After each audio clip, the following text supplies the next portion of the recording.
So this is the piece we're going to make out of metal. We're not going to make it this exact shape. We're going to make it better for our use. I need to warn my customers, you must avoid priming the device like this. So, if you don't have a fuel tank that has a bottom feed spigot or some type of connection to the bottom of the tank, priming is going to be an issue for you. What happens is, if you notice in that video clip, I turned the valve off before the oil got to the nozzle and sprayed into the burner. I don't know if that was, people do that to avoid making a mess or what, but you can't do that. Now that we've done that, what happens is, we have this air bubble that's going to stay in the top and it's going to persist.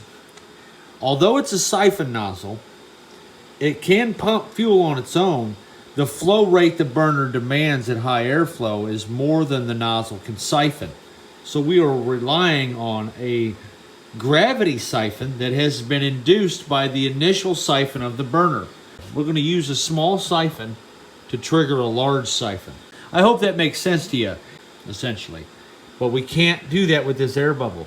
So what happens when this air bubble's in here, and what does the Ventura look like?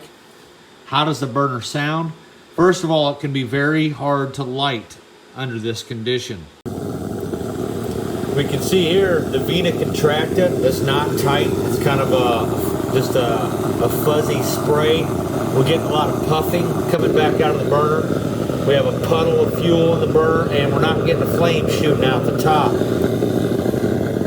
It will not allow the required amount of fuel to get to the burner.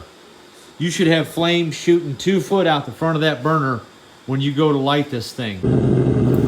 I forgot to hit record, but in this section, we primed it by letting the oil spray out of the nozzle before turning it off. You can't do that. It's because you don't have enough fuel flow, and this is the culprit.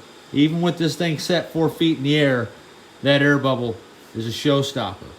You can see here when it's properly primed, we have a really tight vena contracta that kind of gets small and then big again. See how tight that is? There's no buffeting, no flame shooting back out of the burner.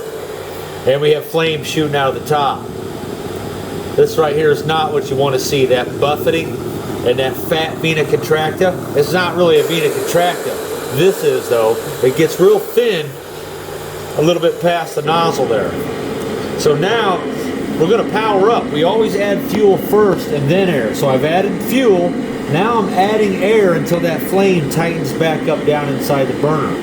That's another problem that my customers have, is they aren't really sure how much power this thing has and they're missing out. So about 7 minutes in, we've got this stuff to start to melt. The brass has melted a little bit there, not quite all the way. And we're going to shut it down. We're 9 minutes in. We should have ran for that 10 minutes. I can tell by the color we're just not quite as hot as we should have been, but nonetheless, we pulled the job off. We're about a half hour into this, and this was a lot better than ordering the brass stock that I needed. I can just use scraps that I have, and that's one of the reasons that people buy this thing off of me, is so they can do stuff like this. So, got my piece of brass stock. We're going to throw it in the lathe and grind it up for a while and turn it into a usable piece of fitting here.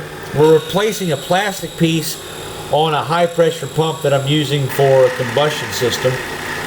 And that was the reason why we did this today, but the video is to help my customers who are struggling with their burner. If you guys have any issues, just contact me and I'll get you going.